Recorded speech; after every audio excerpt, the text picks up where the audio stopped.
Ele acompanha o futebol comigo, beleza? Meu nome é Vamos Ferreira, esse é o canal VuFute. Bora falar aqui de mais uma derrota do nosso Vasco da Gama, que segue, em queda livre no Campeonato Brasileiro. Perde mais uma posição, é ultrapassado de novo no Campeonato Brasileiro. O Vasco já foi ultrapassado pelo Grêmio, pelo Atlético Mineiro, pelo Bragantino, né? E, obviamente, né, já pode e cair por terra qualquer tipo de possibilidade de terminar o Campeonato Brasileiro de uma forma tranquila, porque parece que é proibido. Pra que terminar o Campeonato Brasileiro na primeira página, né? Vamos ser sinceros, pra quê? Pra quê? Esse não é o Vasco que a gente conhece, né? É ou não é? Porque parece que não tem cobrança dentro do Vasco da Gama. Aí vão falar assim, não, mas como? Quando tava ganhando seguido, ninguém tava reclamando. Sim, mas esse time da derrota de hoje contra o Grêmio, da derrota contra o Juventude dentro de São Januário, da derrota no Clássico e na derrota contra o São Paulo, ele não tem nada, absolutamente nada se comparado com aquele time, né, que conseguiu manter uma boa sequência, né, de 4 vitórias seguidas, porque esse time já igualou agora 4 derrotas seguidas, né? Bom, eu sou o Balme Ferreira, do canal VuFute. Te convido a fazer parte da família VuFute, que eu falo de todos os times, falo de futebol como todo, mas obviamente preciso falar do meu time, que é o time que mais faz raiva no Campeonato Brasileiro e no mundo, e talvez do mundo, tá? Bom, se inscreva aí, me ajude a família VuFute a crescer e eu conto com seu apoio. Bora pro vídeo. Bom, o time que foi a campo hoje sem o PH, sem o Cuesta, né? E também sem o Andreas. 3 desfalques importantíssimos, né? Mas não tem... Esqueça esses 3 que a gente já sabia, né? Que até mesmo quando o Vasco estava com eles também a gente perdeu alguns jogos. Então, que eu sei que vai vir alguma desculpa daqui pra frente, né? Que não vai faltar desculpa, não, porque é fora de casa. Lembrando, problema nenhum perder pro Grêmio. Ainda mais jogando na casa do Grêmio, né? Tá falando de um tricampeão da Libertadores, etc. O problema é o Vasco perder 4 derrotas seguidas. Porque todo time consegue manter, por mais que seja difícil, tirando o Sport, já foi rebaixado já desde o primeiro turno, falando. Todo time consegue, cara, manter algum tipo de sequência. Vence uma, perde outra, empata, às vezes perde 2 seguidas, mas consegue se recuperar depois. Só o Vasco consegue vencer 4, e agora eles vão além, porque já perderam 4, e dificilmente esse time vai vencer do Bahia. Esse time não passa nenhum tipo de confiança que ele vai vencer o Bahia. O máximo que ele pode fazer é aquele jogo de igual para igual, mas perdeu no final. E hoje, nem isso. Hoje o Vasco completamente bagunçado. Bom, a lateral direita, uma avenida. A lateral esquerda, uma avenida. Tietê não marca e não ajuda em nenhum tipo de criação de jogada. Coutinho com a bola no pé é uma coisa, né? Mas ainda acabou errando também que nos gerou o segundo gol do Grêmio. Acho que já estava muito cansado, mas errou, tá? Tem que ser cobrado também. E o Robert Renan, muito diferente do zagueiro que vinha sendo um destaque. Eu entendo também que, como eu disse, uma avenida na esquerda e outra avenida na direita sobrecarrega também muito a dupla de zaga. Que eu acho que hoje não foram os culpados ali direto pelos gols, tá?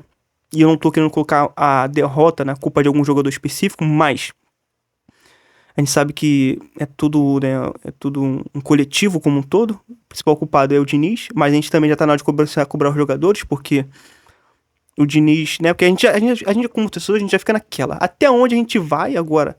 A cobrança no treinador ou até onde a gente vai na cobrança dos jogadores? Porque a gente fica sem reação, a gente fica sem saber o que fazer.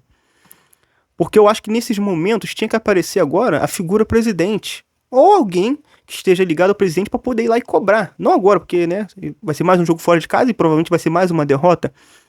Porque começa a preocupar o torcedor. Será que esse time, perdendo de novo agora contra o Bahia, ele, quando for o jogo de volta, daqui a 9 dias, em São Januário, contra o Internacional, que também provavelmente vai chegar pressionado.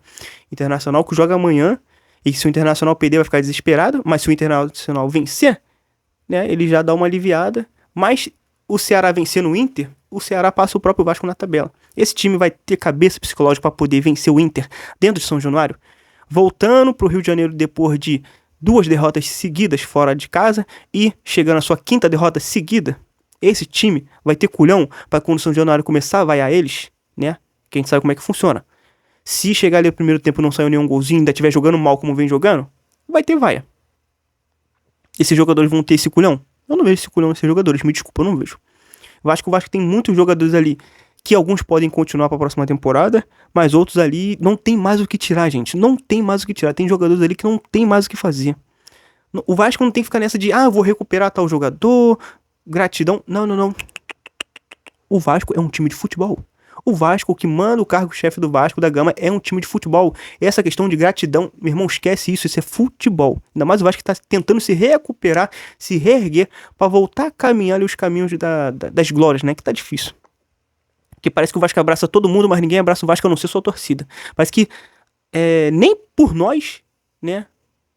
Eles tentam passar algum tipo de alegria pro torcedor. Porque, como eu disse, pra que terminar entre os 8 primeiros do campeonato? Pra que terminar entre os 10 primeiros, né? Ah, vai renovar com o Pumita. Pra quê?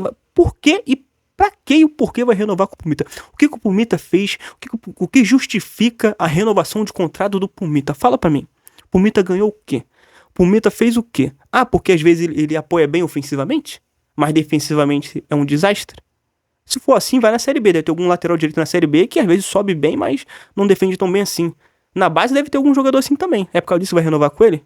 É gratidão? Gratidão por quê? Sabe? Então é esse tipo de coisa que a gente fica se perguntando. O que tá acontecendo? Por quê? Você precisa dar uma mudada no elenco. Aí vai renovar com o cara. Mas é pra poder ser reserva, independente. Não que a derrota foi por culpa do Pumito, mas tô dando algumas coisas. O Piton é a mesma coisa, vale pro Piton também. O Cauã Barros fez uma boa partida. Depois o único que marca ali, o Diniz tirou ele na segunda etapa. A primeira etapa como um todo foi um passeio do Grêmio. O Grêmio já era pra poder ter abrido o placar na primeira etapa. Foram 5 chutes a gol do Grêmio na primeira etapa e um chute do Vasco na primeira etapa ao alvo, né? O Vasco toda hora só tentando tacar a bola para a área, Um time que conseguiu sair disso, de ficar totalmente dependente de um cruzamento pro centroavante, voltou tudo isso aos últimos 4 jogos. É o retrato do Vasco da Gama.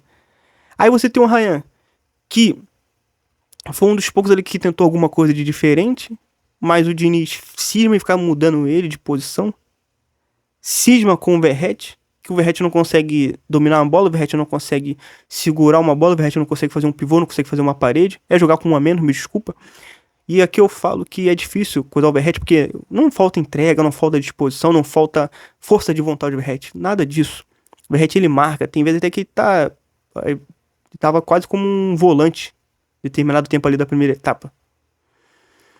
Aí essa posse de bola aqui é uma posse de bola que deixa a gente puto da vida, porque não serve pra porcaria nenhuma. 52% de posse de bola no primeiro tempo significa o quê? Significa nada, que o Vasco não troca mais do que 5, 6 passes. Porque a posse de bola do Vasco é isso. Pega, o Léo Jardim toca no Robert Renan toca pro Piton, o Piton vai lá, toca a bola pro Barros, aí o Barros volta a bola pra algum outro lateral, de repente pro Pumita, que volta no Léo Jardim, que quando vai ver já tá pressionado e rifa a bola pra frente. Essa é a posse de bola do Vasco. Uma posse de bola sem nenhum tipo de ofensividade, nada, absolutamente nada. Que adianta ter uma posse de bola que eu diria que é mentirosa, que não serve pra nada. Termina o primeiro tempo, mais chutes ao alvo do Grêmio, o Grêmio querendo muito mais, claro, vamos entender por parte. É óbvio que o Grêmio ia procurar mais, o Grêmio ia acelerar mais, o Grêmio ia tentar marcar mais em cima, porque tá jogando em casa. A vitória hoje, e foi o que aconteceu, fez com que o Grêmio passasse o próprio Vasco na tabela, fosse a 43 pontos, desse aquela aliviada, porque o Grêmio até poucas rodadas já estava pensando em não ficar brigando até as últimas rodadas no rebaixamento, e com isso o Vasco perde mais uma tabela e continua estacionado com 42 pontos, podendo ser ultrapassado pelo Corinthians, podendo ser ultrapassado pelo próprio Ceará em caso de vitória, né? E o próximo jogo é de novo fora de casa contra o Bahia. E aí a gente fala, o que a gente vai esperar desse jogo? Mais uma derrota. É o que nos resta. O máximo que vai acontecer é jogar mais ou menos e perder de pouco. Porque parece que é proibido o torcedor vascaíno terminar um ano tranquilo. Tranquilo, sem chegar ali na penúltima rodada, só falando se o Vasco ganhar ou perder, tanto fez, tanto faz. Aí começa a segunda etapa, nada de muito diferente. Vasco ameaçou dar uma reação, né, mas não deu nada demais. Porque o Grêmio, como a gente fala, o Grêmio ele é um time que, respeitosamente aqui falando, o Grêmio é um time que ele também ainda estava numa situação delicada, como estava o Inter e tudo mais, né? Mas estava jogando em casa, então o Grêmio ele só tinha a opção de ir para cima. E o Vasco nem sequer nos contra-ataques estava aproveitando, porque o Diniz quis jogar com o Verratti. E aí você já tinha um meio campo sem muita efetividade, sem muita marcação, porque o Titi não marca muito e também não cria quase nada. O Barros, que é um cara mais de marcação, e do meio campo era o único que estava marcando. O Coutinho, como todo mundo já sabe, é um cara que ele não é esse cara de marcação, ele fica mais livre para poder ser o cara que vai tentar criar alguma coisa. O Verratti lá na frente isoladamente, porque bom, além de não chegar bola pra ele com algum tipo de qualidade pra ele poder finalizar, ele também não é esse centroavante que consegue segurar, fazer um pivô, quem sabe, né, fazer uma tabela, e não é esse jogador. E o Ryan era o único que tentava fazer alguma coisa, cara. E o Nuno, uma das piores partidas do Nuno, que também vem em queda livre no quesito atuação e já poderia comer um pouquinho de banco pra ver se melhora um pouco, né? Porque, bom, por mais que a gente não tenha um elenco muito bom, colocar um DVD, o Andreas, né, já na próxima partida, porque o Nuno também vem em queda livre já há bastante tempo. É, e, cara, é bom isso. Mas aos 6 minutos sai o gol do Grêmio, e até que demorou, porque como eu disse, já era pra ter saído na primeira etapa, né? Carlos Vinícius, né? Se não me engano, Vinícius, o nome do jogador, ele faz o gol do Grêmio. Inclusive, 8 gols em 11 jogos. Então, realmente, o cara chegou, vestiu a camisa do Grêmio e tem feito bastante gols. Somente aos 22 minutos do segundo tempo, o Verratti fez a única coisa talvez que ele tenha feito no jogo, foi dar uma cabeçada. Uma cabeçada e ainda cabeceou pra fora. Que uma jogada que saiu do próprio Ryan, que jogando mais pela direita, que é onde ele se destacou mais, que é onde ele foi, ele se recuperou, né, se recuperou não, onde ele começou a jogar e até mesmo já despertou interesse de outros clubes, jogando pela direita, sempre puxando pra dentro pra poder finalizar gol, ou às vezes buscando a linha de fundo pra poder fazer um cruzamento pra área, a jogada é dele, ele cruza na cabeça do Verratti que cabeceia pra fora, acho que é a única coisa que o Verratti fez no jogo. Foi onde o Vasco conseguiu ter algumas escapadas, porque o Ryan ele é o cara que tenta alguma coisa diferente.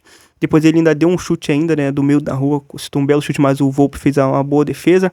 Mas antes disso, né, o Diniz ele tira o Cauã Barros, que estava amarelado. Talvez ele tenha tirado o Cauã por causa do amarelo. Antes disso, o Coutinho já tinha levado amarelo no primeiro tempo, então o Coutinho não vai jogar contra o Bahia. E sinceramente, cara, também não sei se vai fazer tanta falta assim, cara. Eu não sei se vai fazer tanta falta assim, sinceramente falando. É até bom que ele fica, quem sabe, descansa pro próximo jogo contra o Internacional, embora falar de descanso é complicado, né, cara? Tá vendo já a data FIFA aí que o Vasco não jogou, cara. O Vasco não jogou. Teve alguns jogos aí, mas o Vasco não jogou, não. Então, tipo, não tem como falar de cansaço, né, cara? Meu Deus do céu. E aí, ele tira o Calma Barros, que era o único que marcava no meu campo. Coloca o Thiago Mendes, que, sem ritmo de jogo, enfim... E não deu em nada, praticamente não deu em nada. Também saiu o Nuno, né? E veio o DVD, que também não acrescentou em muita coisa, né? Minha humilde opinião. Não, aí também já não é muito culpa do Diniz, é o que tinha, ele colocou e também não fez tanta diferença. É aí que a gente fala, cara, é muito desorganização. E até onde a gente pode ir na cobrança no Diniz e até onde a gente pode ir na cobrança do elenco. Porque o Diniz, como pelo fato de ser o treinador, ele sempre vai ser muito cobrado. Mas já tá na hora também dos jogadores darem as caras. Porque toda vez que o Vasco vai dar, um jogador do Vasco vai dar alguma entrevista, é sempre mais do mesmo. A gente tá trabalhando muito, a gente tá treinando muito, o grupo tá unido. Mas, cara, então essa cobrança tem que começar a vir da parte de cima, do Pedrinho, ou de algum braço direito do Pedrinho, e começar a falar: o que tá acontecendo? Por que vocês estão jogando tão mal assim? O que tá acontecendo? Quando que vocês vão começar a reagir? Porque, meu irmão, o campeonato não acabou ainda. Quem tá embaixo tá doido pra poder meter o pé de lá. E o Vasco tava numa situação e agora só vem despencando, né? E até onde a gente sabe, como torcedor, não tem nada demais acontecendo. Assim, no sentido de salário tá em dia, que uma coisa tem nada a ver com a outra, mas tá em dia. Tudo mais. Então, por que esse elenco, ele, pô, vem nessa caída frequente de jogo após jogo? Porque não é só derrota. Não é que o Vasco jogou bem e perdeu, não, meu amigo. Essas últimas 4 derrotas, talvez tirando o jogo contra o São Paulo, meu irmão, foram atuações desastrosas. Sem raça, sem vontade, sem garra, sem organização, errando passe de meio metro, jogador praticamente andando em campo. E, cara, derrotas que demonstram que realmente alguma coisa não tá muito bom. E aí tem que vir muito da questão de, tipo, até onde é culpa do treinador e até onde também o elenco tem parcela de culpa e tem que ser cobrado. Tem que ser cobrado, sabe? E aí, não sou eu que vai poder fazer alguma coisa, não é você. É quem tem o poder para isso, que é o presidente, cara, que tem que chegar lá, porque, né, não adianta nada, por exemplo, termina o campeonato, o time é rebaixado, muda de treinador, continua o mesmo elenco e vem de uma boa sequência e depois vai lá e perde de novo. Porque, cara, às vezes a sensação que a gente tem é que tem muitos jogadores de futebol, principalmente na elite do futebol brasileiro, que os caras, pelo fato de já ter um nome, ou, sabe, ter um nome ou ter um empresário bom, os caras, eles se acham demais. Às vezes não é esse jogador todo, mas na cabeça dos caras, os caras se acham, sabe, um jogador galáctico. E às vezes o cara, ele não pode, às vezes, bater de certa forma direto com alguém. Ele vai fazer o corpo mole dele. Às vezes o corpo mole dele, cara, não, quando tudo vai bem, pra ele é bem, tudo vai bem. Mas quando tudo vai mal também, o cara não tem nenhum tipo de cobrança dele mesmo, tipo, opa, vamos desorganizar aqui, galera. Como que a gente saiu de 4 vitórias seguidas pra 4 derrotas seguidas? O que tá acontecendo? A gente tava um dia desse brigando aí pra uma vaga na Libertadores, e a gente já tá olhando pra parte de baixo da tabela. Eu não vejo essa ambição, cara, nos jogadores do futebol brasileiro. Eu não vejo, me desculpa. Eu não vejo essa ambição, eu não vejo esse tipo de cobrança. E por isso também que eu acho muito que, além dos muitos clubes não darem um exemplo, dificilmente também, por atitude de alguns jogadores, a gente vai ver essa mudança no futebol brasileiro. Porque todo mundo quer jogar na Europa. Mas na Europa, os clubes fazem por onde, né? Mantendo tudo em dia e dando suporte para os jogadores poderem trabalhar. Mas na Europa também você vê que os próprios jogadores eles se cobram diariamente para poder performar da melhor forma. E eu não vejo, né? Não só porque eu não tô falando só porque o Vasco tá vindo de uma sequência negativa, mas eu também tô falando disso como um todo. Que o jogador de futebol brasileiro parece que quando tiver tudo bem, amém. Todo mundo vai querer sair na foto, todo mundo vai querer poder aparecer, todo mundo vai querer dar entrevista, mas quando tudo vai mal, meu amigo, e todo mundo tem uma opinião formada, todo mundo vai ali pra beira do gramado quando o repórter pergunta, é mais do mesmo. Estamos trabalhando duro, a gente trabalha muito, essa equipe tá unida, etc, etc, etc, e você vê o quê?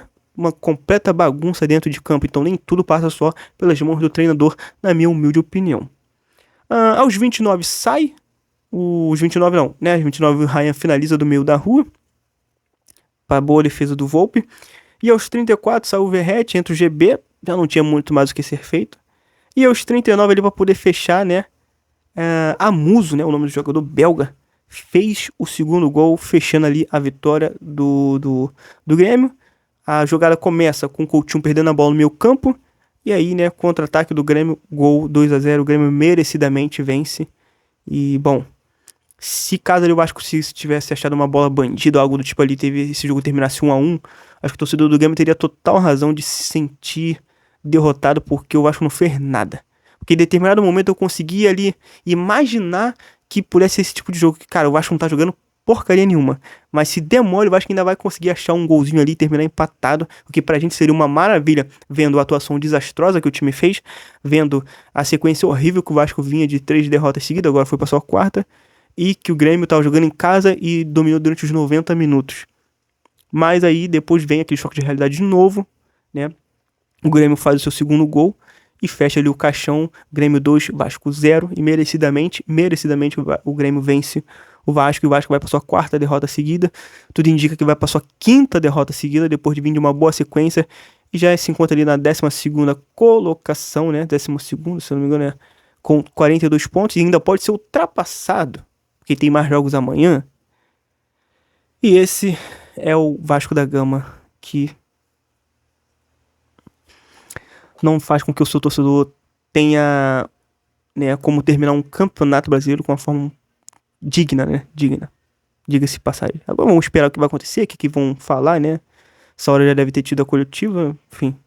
Acho que vai ser mais do mesmo, como sempre. Eu acho que uma cobrança tinha que vir da parte de cima, né, do futebol. E eu acho também, cara, nem sei se isso vai acontecer. Assim, eu já tô naquela fase já que também, pô, o torcedor do Vasco também já tá naquela fase também que tudo e nada é a mesma merda. Sinceramente. Bom, espero que você tenha gostado do vídeo, né? Não tem muito o que fazer, não tem muito o que falar. E, bom, Grêmio 2, Vasco 0. Deixa aí sua opinião pra essa atuação desastrosa. E, cara, sinceramente, eu já tô projetando um jogo contra o Internacional. Porque eu já imagino que esse time não vai nem conseguir fazer uma partida melhor contra o Bahia. E quem sabe, né, jogando em casa, bom, consiga vencer.